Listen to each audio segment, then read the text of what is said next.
And welcome inside the Backstage Pass. It is a Thursday, so we're just one day out from the weekend, too, as well. Having fun with that here on the show, again, powered by the Sports Guys Podcast.com and presented by our friends over at Bangtail Whiskey. Check them out if you're in the middle for a nice drink this weekend. Bangtail.com, or, of course, Total Wine and Specs in Nashville. There also EasyLiquor.com. Good way to put your order in. And our friends in Honky Tonk, Texas, and, of course, out there our friends at Gentle Ben Spirits, the vodka, the gin, the bourbon we like to drink here on the show. And with drinking comes a great song that I like. My guest today, we attribute that to him as Craig Wayne Boyd joins us here on the Backstage Pass. The new single, One Line Away, is out there across all the digital platforms. Craig, how you doing, brother? Man, doing wonderful. Thanks for having me on. Oh, man. Well, I got to start with, we talked a little bit before the show, and some of my friends and a lot of the great musicians that we've had here on the program, we're down on the Rock the Coast cruise last week. Tell us about specifically for you how that went, and I'm sure it was kind of cool to run into some of your friends in the industry who were playing the same cruise. What was wild about it for me is it was my first cruise. Never been on a cruise before, so I didn't know if I needed the patches behind the ears or all the fun stuff that they have to do that. But now the seas were a little rocky the first day, but. I guess I don't get seasick, which is a good thing. We found out, and now we know. That's a good thing. Where did the boat kind of go? I didn't even catch the route. Where'd you guys end up going? We went out of Galveston, and then down to Costa Maya. Okay. Costa Maya, I believe, and then Cozumel. Okay. All right. My brother he did that one a few weeks ago down there too as well for Cozumel and some of the other places. Hey, let's talk about your journey because I know there's some exciting things on the horizon coming up here. For 2023, it all starts in kind of really with the single, which is a smash hit, no doubt. But ever since you came off the show there, season 7 of The Voice, you've put out some very successful albums. I go back to I Ain't No Quitter back in 2013, some great music off that. Just talk about, how the real work begins coming off a show like that. And really you have to, kind of find your voice and kind of understand what type of artist you want to be. And just knowing, man, it's going to be a grind there. They say Nashville's a 10-year town. Just talk about how you've evolved as an artist that's coming off The Voice. Well, yeah, I had been in Nashville a good 10 years before even The Voice happened. So I'd already been honing my skills pretty much so far as the Nashville scene goes. It was kind of feeling beat up at that point. I'd had 2 albums worth of music out at that point, and it'd almost have something good happen and it would, get ripped away. And The Voice was a cool opportunity to go on and kind of share my voice to the masses in a very quick 45-second format. Mm-hmm.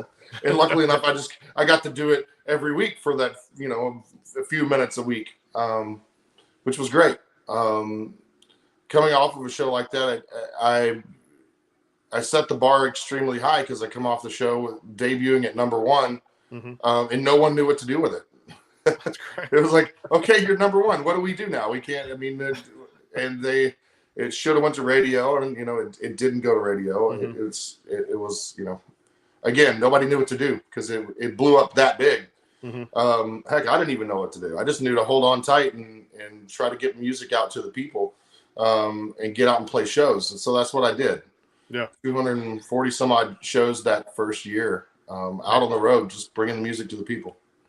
Well, and you've done that over the years, and I'll go back to the Ain't No Quitter album, which I loved a lot too. I mean, Southland really set the tone for that record, and you had a lot of cool things with Blood, Sweat, and Beer, and of course the title track too. Just give me kind of some highlights of that first album, and really kind of pinpoint some of the music, man, because I thought it were some of the best country songs ever written and ever featured on a record that I love so much. And I know this has still got to be, I mean, heart to heart, this has got to be one of your favorite records to put out. Yeah, that one was particularly cool. That was the one that got away from me, before The Voice, which was crazy. It was an album that it was a long time coming because it was a lot of my story leading up to being in Nashville. That was all the songs that I had written. I'd had about a good 5 or 6 years to write that album. So they were well thought through at that point on what was working on the road and stuff like that. That was really cool to be able to put that album. And I hope to go back soon enough and remaster that album and re-put it out so that it can actually see the light of day that it should. Give me the backstory of the one that I really, any blue collar worker, you understand what it's about. But I mean, Blood, Sweat, and Beer. That was just one of the best songs I think ever put out vocally, and of course instrumentation on it. Pretty cool, I'm sure, to just work on in the studio to put a great production out there and a good team behind you too. But how did that song kind of get started? What was the backstory of that one? I was writing with a guy named Brandon Kinney. Okay, yeah, Brandon. I don't know if you know who he is, but Yeah. he wrote Boots, Going Out with My Boots On with Randy Houser, I believe. Yeah. And he's a fellow Texan, and he and I got together one afternoon, and we were talking about all the hard work that it takes, and I was like, well, it takes a little bit more than just the hard work. Sometimes you got to kick back and put your boots up in the air a little bit, So that's kind of where that song came from, and it was a true story. That's how I was raised. I was raised by the calloused hands of a working man. I loved it too. It really had its message sent across of what you were trying to accomplish too, as well. Also off that record, you had one called "Learning to Dance." Let's get a little backstory there of that one too. Yeah. I love that one. Yeah, "Learning to Dance" was written by, I believe that was written by the late great Harley Allen. I found that song when I had first moved to Nashville. I got a publishing deal at EMI as a staff writer, and that song was one that was on one of the old reel-to-reels. They were converting over. I was helping convert the stuff over to the computer system, and that was one we found on that. It was just an amazing tune, and I was like, "This is a song that I need to cut one day." So I held on to it until I had the opportunity to. It just always spoke to me in some crazy facet. I was like, "This song it's real." Yeah. No, and like a lot of the stuff you put out is real too, including the 17 record, which I had a chance to break down a lot of songs on there over the past few years. But "Stuck in My Head" was really one that resonated with me, and I think a lot of people out there too as well, for just another great country song too. Some great writing, lyrically very good, and I thought it really just brought it out, brought you out even more as an artist too. What was kind of the backstory of that one a little bit for "Stuck in My Head" too? It's got to be, I'm sure, one today people crave live. What's interesting about that one, it's not a song that I wrote, but I found that one before I ever went to The Voice. I had that one. It was another one of those songs I had in my Rolodex that I was like, this song's going to be big someday. And I want, hopefully, if somebody else hadn't cut it by the time I get the chance to, I want to. And I thought it was a fun story. And I actually,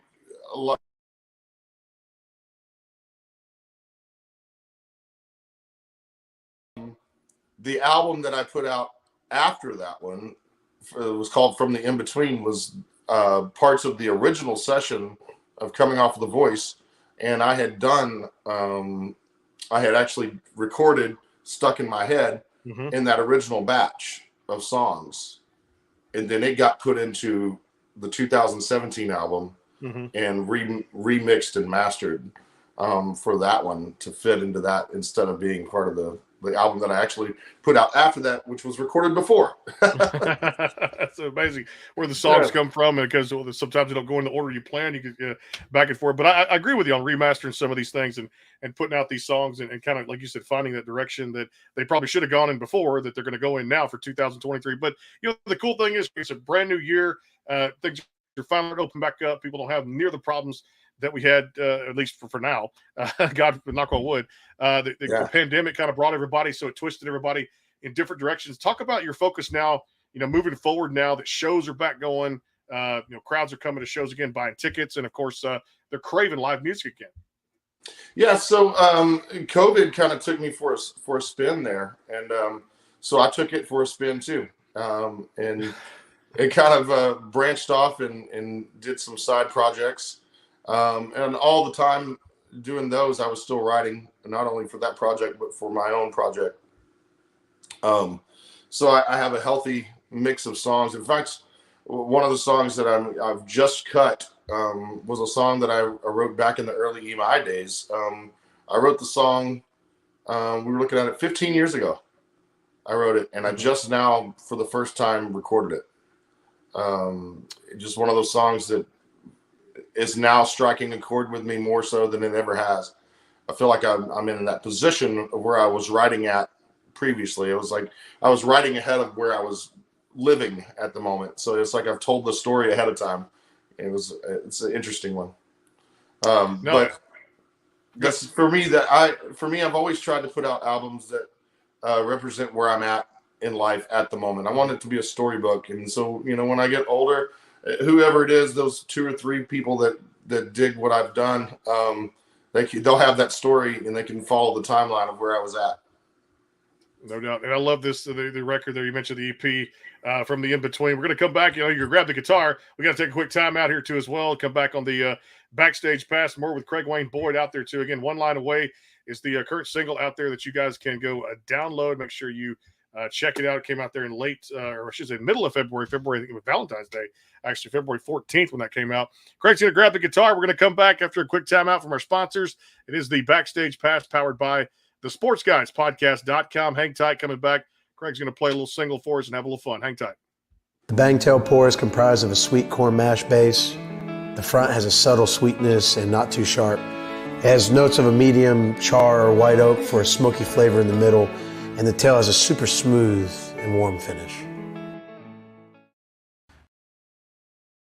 Go behind the scenes with some of the biggest artists in music today with the Backstage Pass, powered by the SportsGuysPodcast.com. Join Brandon Morrill and his co-host Kirsty Krause as they talk to rising stars and legends about their music careers.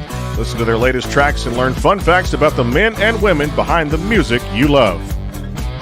And be sure to tune into the Backstage Pass Monday through Friday from 3:30 to 6:30, powered by the SportsGuysPodcast.com. And welcome into the Backstage Pass.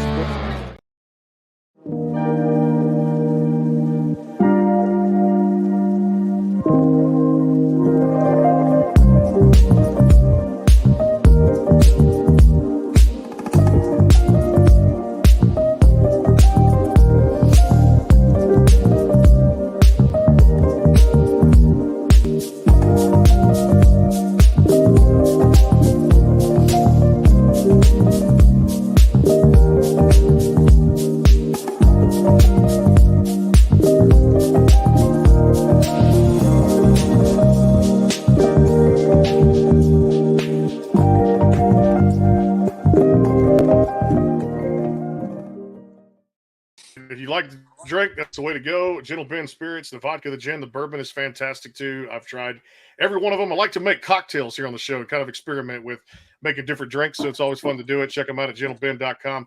Also, our friends over at Honky Tonk Texas. Don't forget, May 19th, we'll be out there with Randall King and get tickets at honkytonktexas.us. Of course, our friends at Bangtail Whiskey, bangtail.com, or Total Wine and Specs in Nashville, or check out easyliquor.com. And again, the show wouldn't be possible, as Craig knows, without support and the sponsor to keep you going, no matter what line of work you're in, especially broadcasting in the music industry. Back here with Craig Wayne Boyd on the Backstage Pass. Again, One Line Away is the current single, and I'm going to let you take it away. Current single. Yeah. We can play that for you.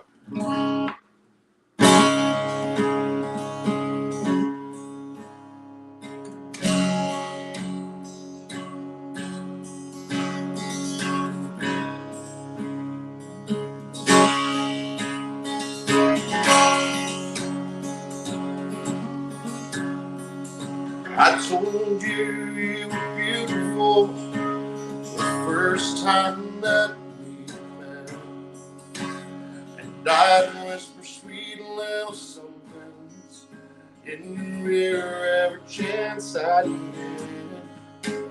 And I know you know I love you so much, and there's nothing that I'd rather be than you're meant forever. Let me get it together while I get down on one knee. I'm one line away, making you mine. Just one chance to get it just right. Looking at you, I know what I'm needing to say. I'm just one line away.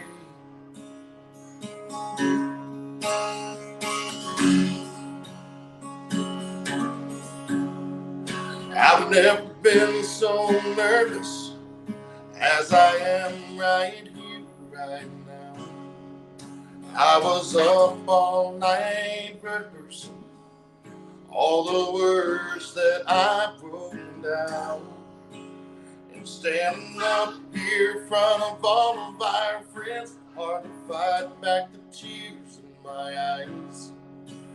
In this perfect place, holding hands face to face, first day of the rest of our lives. I'm one line away, making you mine, just one chance to get it just right. Look at you, I know what I'm needing to say. I'm just one line away from a lifetime of loving on you. What can I say? This is the best thing I'll ever do.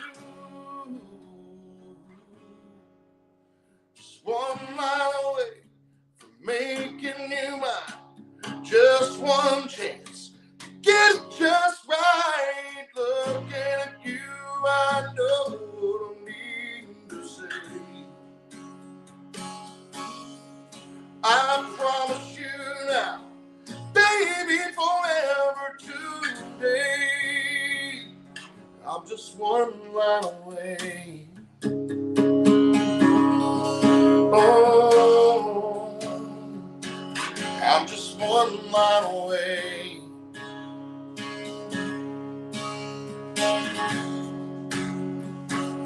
I'm just one line away.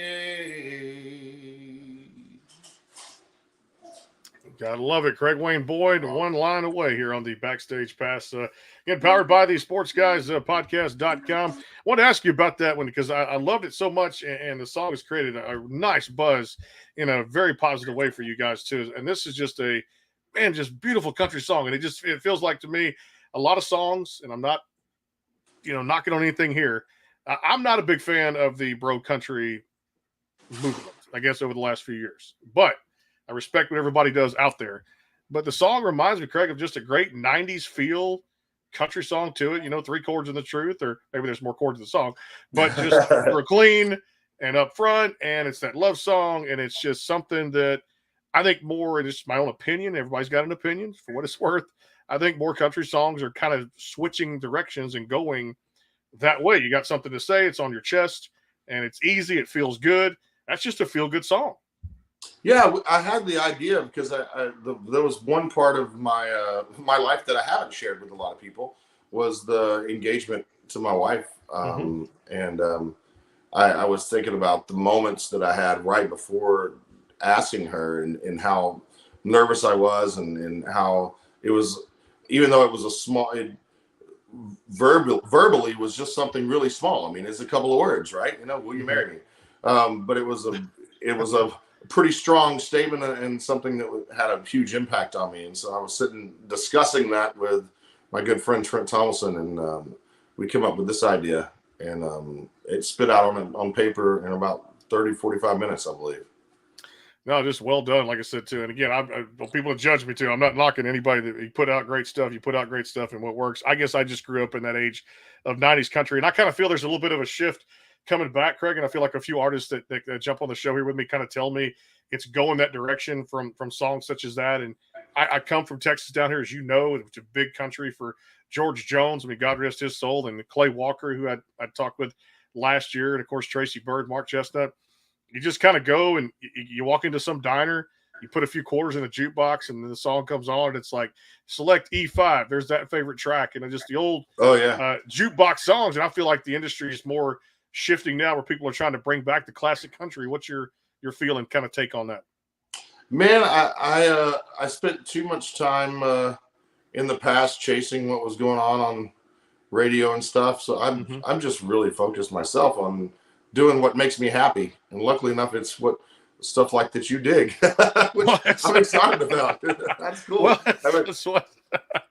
I mean, I got an ear for everything out there, and I listen to music, 24/7, because that's the job here we do on the show. And I just feel like there's this movement, or at least I can tell you this. Randall King was on with us last week, and he's going to stick to the neo-traditional side of things, where he grew up and was a huge fan of Merle Haggard and George Strait and Conway Twitty and Charlie Pride, listening to songs like that. And I've interviewed a few legends here on the show, and they talk about how it just kind of feels like there should be some sort of comeback. And I think these major award shows over the past few years have seen little glimpses of that. So that's why my ear digs it, because it's such it's very interesting. It's very interesting, where it is called the music business. So I don't particularly care for the business side of it all. I just, I'd love to be able to just put out music and make people happy, because that's what happens when I get to play them out at shows and people get happy. And that's, so I wish that all of it was that way, but I'm doing my best to this album, really focusing on, again, telling the story of where I'm at right now. I'm no longer that all-nighter, like honky tonk guy. I feel very much like Toby Keith. I'm good once as I ever was, but that's about it.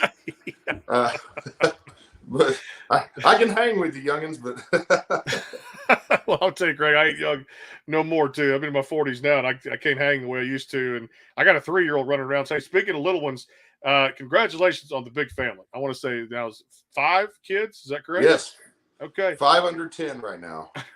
I commend you. I got one 3-year-old running around, and it's still like one feels like 5. But I commend you. During this, while I was singing, I heard, I saw my 2-year-old just streak past, and I heard something falling in the kitchen. I have no clue what it is. I'll figure it out when I get off of this, I guess.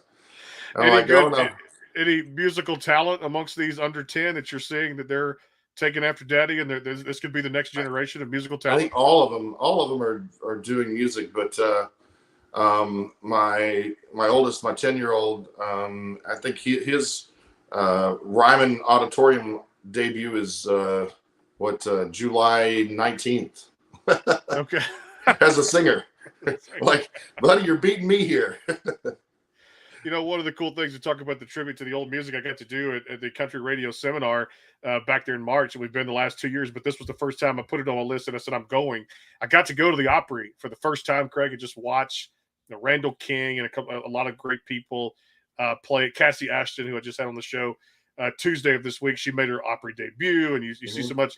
I guess, one, have you taken that in? I mean, actually living there, I mean, obviously you've probably been before, but there was just something about the nostalgia, about the feel, about everything, man, stepping in that center circle from the Grand Ole Opry, and it just seems like that is the greatest country music show out there, the mecca of country music. I was very, very fortunate to my first experience at the Grand Ole Opry was playing it. And that was back in 2015. Yeah. January 4th, I believe it was. I got to play the Grand Ole Opry, and it happened to be at the Ryman Auditorium. So not only did I get to do that, but I did it at the Mother Church. So and it was just amazing. I think since then I've played the Grand Ole Opry 28 times at this point.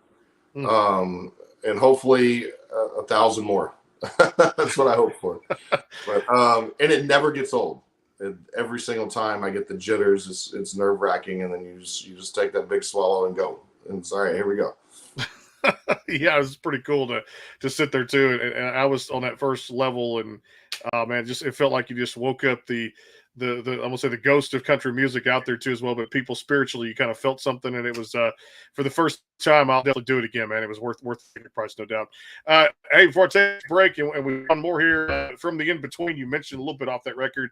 I kind of wanted to get a little backstory on, because I kind of felt like it was just one of those great songs on Rockin' Chair. I thought Rockin' Chair was just another great country song, some great writing in there too as well. What was kind of a little bit of the nostalgia, the feel of that one, Rockin' Chair? Give me 1 second. My daughter just showed up from school and left the door wide open. Hey, babe, can you go shut the front door? Hey, man, we're live. It's great to have live TV. It's good. I was like, school bus showed up. Hey, guys. You're good. You're right, baby girl. I think I embarrassed her. She's not even on camera. It was funny. So Rockin' Chair. Man, that was a song that a buddy of mine is Adam Craig. I don't know if you know him. He had a band called Telluride back in the day. And he's got the new single out on Dylan Marlowe, for that matter. He wrote that. But he and I were like best buds running around town, tearing up Nashville. Well, and we would follow each other all over the country playing too. It was fun. But he was the guy that wrote that song. And I was like, dude, if you're not going to record that, let me have it, please. So, hey, I just thought it was such a great song, well written, and the kind of music that I was wanting to do. You know, I was like, this is it. Especially coming right off of The Voice, that was the kind of music that I was really wanting to show people. This is the attitude, the feeling I was having, and unfortunately, it didn't get to come out on the timing that I wanted it to. But that's another one I hope I get to re-put out and let people actually get a grasp of, because back then, even when I did put it out, they didn't have the playlisting and all the stuff that's going on that they have right now. So if I remix it and master it, then I can get it on playlisting. That's what Hey man, we'll push it here on the Backstage Pass, and of course I love it, man. Just get stuff out there. Hey, I want to say hello from a friend of yours. Asked me yesterday. She came on with me and she says, "You make sure you tell him hello." My good friend Morgan Miles. I wanted to tell you hello. By the way, she was with me yesterday. Yeah, I got to surprise her. I was there for her Grand Ole Opry debut. Okay, all right, yeah, she was. I hung out on the side stage. So, but I love that too. Such a sweetheart and just a hell of a musician in her own right, no doubt about it too. And good to see good things going for her ever since before, and of course coming off The Voice too. Well, I tell you what, hey, stick around. You play one more for us, and I got to do rapid fire with you here in just a little bit. If you don't mind playing one more, I got to take a quick commercial break and get some pay some bills here on the show before they don't pay me. We can do that. Bangtail Whiskey, friends at Gentle Ben Spirits, and of course Honky Tonk Texas coming back. Final performance segment with Craig Wayne Boyd. Don't forget to check out his website, that very name, CraigWayneBoyd.com, for tour dates, merchandise, all the cool stuff out there. And One Line Away, the current single out there across all the digital platforms. Coming right back, a word from Bangtail Whiskey. Hang tight. The Bangtail pour is comprised of a sweet corn mash base. The front has a subtle sweetness and not too sharp. It has notes of a medium char or white oak for a smoky flavor in the middle, and the tail has a super smooth and warm finish. Go behind the scenes with some of the biggest artists in music today with the Backstage Pass, powered by the SportsGuysPodcast.com. Join Brandon Morrill and his co-host Kirsty Krause as they talk to rising stars and legends about their music careers. Listen to their latest tracks and learn fun facts about the men and women behind the music you love. And be sure to tune into the Backstage Pass Monday through Friday from 3:30 to 6:30, powered by the SportsGuysPodcast.com. And welcome into the Backstage Pass.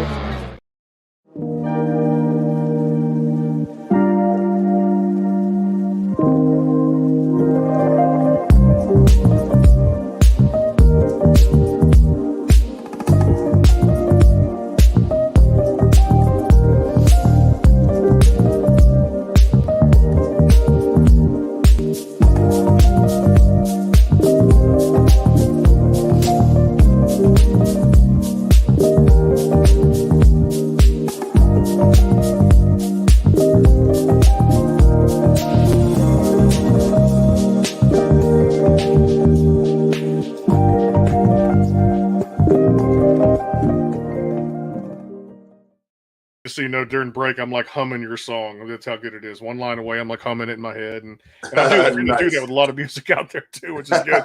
I guess if I'd been on that cruise, I'd have been walking around having a good time with you guys. If they do it again next year, man, I'm gonna tell you what. I'm not the biggest cruise fan, but I can definitely do some Cozumel.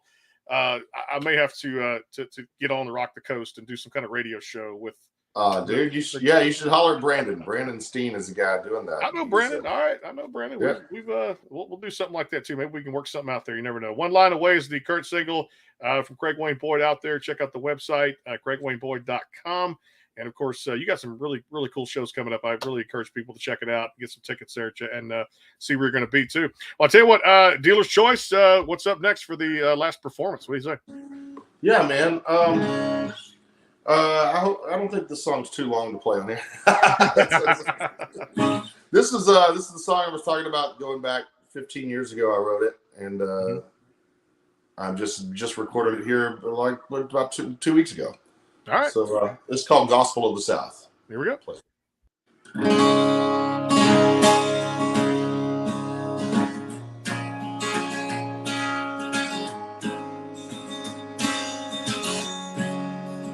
I was going home. I was going through Memphis. I heard a preacher on a Pentecostal radio. talk like fire, you talk like thunder, you talk to me like I lost my soul. It's been years, it's been miles, and I can feel it now. And it runs through me like the Mississippi, and it turns me like a weather vane, and it points me down that gravel road to a field of shifted stones that hold my family's name. There's a song of sweet redemption, I can hear it now. It's the gospel of the South.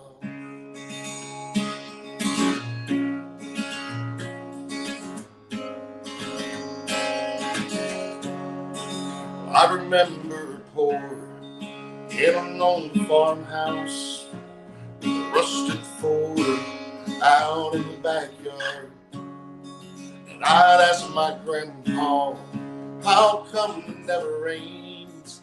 And how come this ground is so dang hard?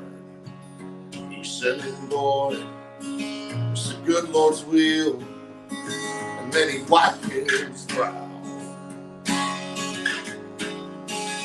It runs through me like the Mississippi, and it turns me like a weather vane, and it points me down that gravel road to a field of jilted stones that hold my family's name. There's a song of sweet redemption, I can hear it now. It's the gospel of the South.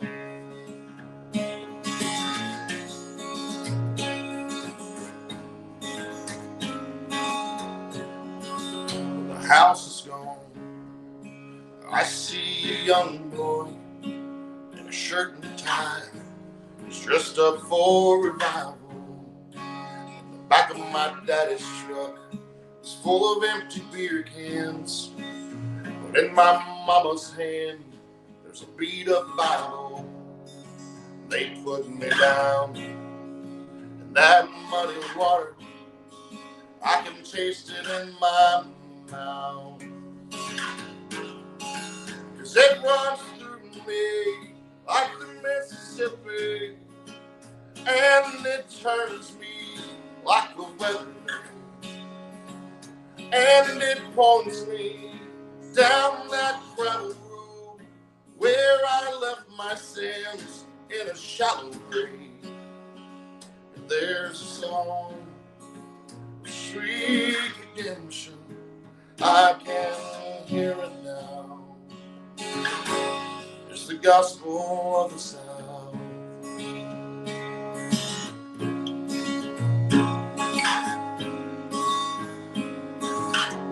It's the gospel of the South.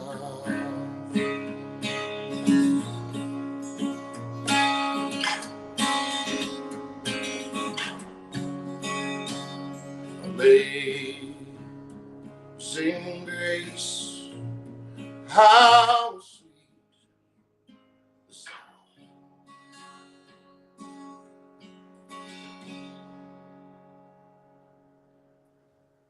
Well, I'll tell you what, I love me some Craig Wayne Boyd here on the Backstage Pass. Can't wait for the new stuff to come out, man. And the good thing is we get to do this again when all the new music comes out and the records to make the announcements, which is cool, man. And I just love your sound, brother. And I've dug it for many, many years, ever since before you were on that show and even after. And just love the music. And that's why we connect so well together.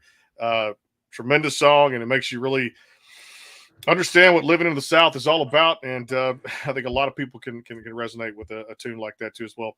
All right, I'm going to have a little fun with you. First of all, my co-host was texting me down from Key West a few minutes ago. She's down there at the Whiskey Jam or the Songwriters Festival. Kirsty Krause says hello to you, by the way. Oh, tell them howdy. She's down there playing some shows, and I told her I wish I could trade in the cloudy skies here in Texas for some sunshine in Florida, which would be nice. That's another event I've got to get out to. Man, I'm marking my calendar.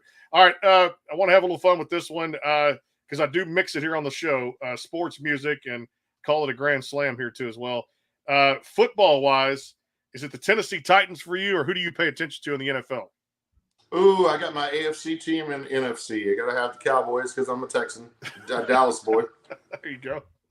And then, of course, it was the Titans here in the AFC in Nashville. And then, of course, they played each other this past year. Yeah. And I got free tickets from the Titans to go, and I was like right at the sideline. So I felt obligated. They gave me a jersey and everything, having CWB all on the back of it. Like, I got to wear that. Yeah. So I wore my Dallas Cowboys T-shirt underneath. And when they flashed the camera at me, I just raised my shirt up. I had to show my star. I love it, being a Dallas native, Texas too as well. I tell you what, and I'm more of it because I got a team in each league like you do too. I'll say AFC now. I still, well, I take it back. NFC, I love my Arizona Cardinals. I love Kyler Murray being a Texan. I love everything about that. AFC, Craig, this has been hard. Cowboy household, I still root for them, but I want to see the Houston Texans do well, and I hope the draft last week is just a beginning. Man, I hope they go in the right direction. C.J. Stroud, Will Anderson, and some of these draft picks they've had. It's about time for the Houston team to turn the corner at some point. What's your take on the Texans? Can this be the year we finally win 8 or 9 games? Man, I thought a few years back they were doing really well. And I was like, okay, these guys are going to take it all. And then they pulled the Dallas Cowboys on us, and they just flopped in the they flopped in the playoffs. So I was like, oh, man. And then the Titans of last year did kind of the same thing. I don't know, man. I have a hard time with that one because the Titans and that's the original Houston Oilers. So that's it. That's what I grew up, was the Warren Moon, Bruce Matthews kind of guy that was my team of the 90s growing up too. And I sang in 2015, I sang the national anthem at the Rose Bowl, and the whole day I got to hang out with Warren Moon. He was like my sidekick all day. That was a blast. Just a random Warren Moon story there for you. I love that. Was there any good? I'm sure there were a lot of great conversations with Warren Moon, right? Oh yeah, it was great, man. It was a lot of fun. All right, so the Dallas story there. I will say this: you see my cap. 22 was a good year for my Houston Astros, but I will say, man, Texas Rangers, Craig, have kind of made it interesting this year. We're not playing our best baseball. It's just a month old into the season. I guess one, or you obviously Ranger fan. 2, could this be the year they finally compete again with Houston in that division? I haven't put my nose towards baseball yet. I've been so nose in music at the moment. I haven't caught back up. But I will say that in our family, the team is actually is Boston. Boston Red Sox. Okay. Yeah. Okay. And we even named my son Boston after not only the city, but his great grandfather was a left-handed pitcher for the Boston Red Sox. Right. He was on the big teams back in the late 60s. Okay. I like that. Left-handed relief pitcher. I love that. That's what a story that is, to name a child after someone as great as that too, and having that big league experience to make sure it stands up. All right. So outside of music and I guess sports and things like that, or any other Craig Wayne Boyd hobbies you get into, hunting, fishing, stuff like that? I love to fish, man. Okay. Give me a fishing pole and just be quiet. That's a good one right there. Just now, I will say for me, it's been a couple of years, but I got myself my first Axis a couple of years ago. So there's something about being in the woods and going deer hunting. I love that. Do you enjoy kind of the hunting side of things too? I've been out hunting, but I've never shot anything. Really? Just haven't done it yet. Well, I guess they run from me or something. I don't know. They're just never out there when I'm there. So it's and I don't go often enough to make it actually work. But I'll go out and rip some lips anytime anybody wants me to go fishing. Let me know. I'll be there. What's the? I know for me it was like a 11, 12 foot. It took an hour and a half to bring it to the surface, but I say the biggest fish I ever caught, or I should say shark, not really fish. Lemon shark down in Florida. It was in Key West years back. It took an hour and a half to bring it up, and it was damn near probably 300 pounds and a good 11 and a half, 12 footer. And I mean, that's a lot of strength to sit there and he's pulling you, you're pulling him and straining. That's crazy. Yeah. What's the biggest one you ever caught fish wise? I pulled in an 88-pound halibut in Alaska. Now that is some fishing out there. Yeah. That was after catching our limit in about 45 minutes. We caught our limit on sockeye salmon up in the Kenai, and then we went out into the bay and then started halibut fishing and pulling in halibut. So it was a blast of a day. That's on my bucket list too for halibut. I've eaten halibut, fantastic. I went up to Seattle a couple of years ago, enjoyed that, and I cannot wait to get over to Alaska, which is on my bucket list, and do some halibut fishing. All right, favorite shows to binge watch when you get a chance to watch some TV. What do you like to watch? Oh my goodness, it was out a few years ago, but I just binge watched Fringe. I don't know if you've seen that. Oh my goodness, from the top of the show, I thought it would be like some of the other like 300 and some of those. You get into like season 4 or what have you, then it starts to, you're like, okay, this is getting a little too far fetched. But Fringe stuck in there for me all the way to the end. And I just started. I'm just like four episodes in on Lost in Space. Okay. It's a kind of a play on the original movie, but it's the series. It's on Netflix. That's been I don't know. I'm into this kind of like futuristic sci-fi stuff all of a sudden. It's like this is close to being real. I don't know. Now with Fringe, is that a Netflix show as well? I believe so, yeah. Okay, I need to check that out too. There was one actually I got into. I haven't finished it yet. I started and kind of got through. Well, I guess season 2 now. Your Honor. Bryan Cranston was in it, and it had some cool kind of murder mystery type stuff going on there too as well. And it just a fantastic show. If you love Breaking Bad, I'll tell people you're going to love Your Honor too as well. All right, what's the wife and I had done the Last Kingdom. I did see, yes, I did catch. So they had the series, and I watched the series, binge watched that. It was amazing. And then the movie just came out, and it was like they ran the same way they did with the series, but they tried to cram it all too much information into one movie. True. I was like, I wish they had simplified the plot a little bit. All right, when it comes to food, what do you get into? Pretty much anything, or is there something you like to cook? I love to cook. Okay. So I mean, anything with I have a Rectech smoker company out of Georgia. Okay. And those guys, I love it. It's a pellet smoker. I can set it, walk away. I know it's cheating, but it's all good. I'm with you on that too, because I'm like some grilling or burgers or something, easy or whatever. But like all the food dishes, Craig, I don't do that. I just like the smoker stuff or set it, forget it, and people, I don't call it cheating. I don't. Well, then we just got a pressure cooker. What do they call it? Instapot. Instapot, yeah. Holy Moses! I remember my parents using those when I was a kid. They made mashed potatoes in 5 minutes instead of 30 minutes.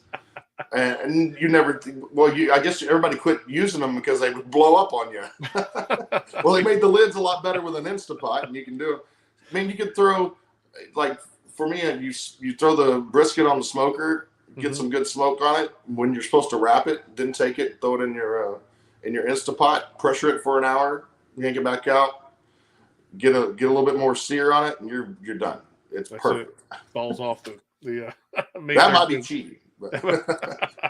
Hey man, whatever gets it done and in your belly fast enough, no doubt about it. Exactly. When do you remember the first song you ever sang on stage? What was it? It was a song called "In the Little Red Schoolhouse." I was 5 years old, and I was in kindergarten, and I sang for the first grade graduation, and I sang a song called "In the Little Red Schoolhouse." Now that's a memory right there. That's a cool signing for someone to remember that too as well. Hey, I know you're excited about 23, the new music coming out. Tell us a little, I guess, what you can about. Are we looking at some singles, a full length album? Kind of where you guys? A new single in the next month or two, coming out, and then hopefully by the fall we'll be ready to put out a full length on that. I'm looking forward. I'm going in the studio nonstop. Recording. I've got a backlog of about 8 or 10 of them sitting to still go in the studio at the moment, and I'm writing every week. So that's a good thing. Keeping busy and 5 kids and everything else out there. Again, guys, check out One Line Away across all the digital platforms. Get those stream numbers up higher and higher and higher. And of course, for the tour dates, merchandise, and everything out there, CraigWayneBoyd.com. Craig, always good to catch up, my friend. Thanks so much for dropping us a line, and hey, continued success going forward. And I look forward to doing this again, buddy. Yes, sir. Hey, man, thank you so much. Thanks, Brandon. Craig Wayne Yes, Boyd sir. here on the Backstage Pass tomorrow. Olivia Solie from American Idol. In the next couple of weeks, we'll track down some more. There's still a Super Bowl quarterback coming on, I promise you guys, in June. And also former Boston Red Sox pitcher. He's actually turned musician. I didn't even know it. Bronson Arroyo coming here on the show here in a couple of weeks. And he won a World Series ring with the 04 Boston Red Sox. We'll ask about that and then some here on the Backstage Pass. Powered by the Sports Guys podcast.com. Until then, have a great night. We'll see you soon.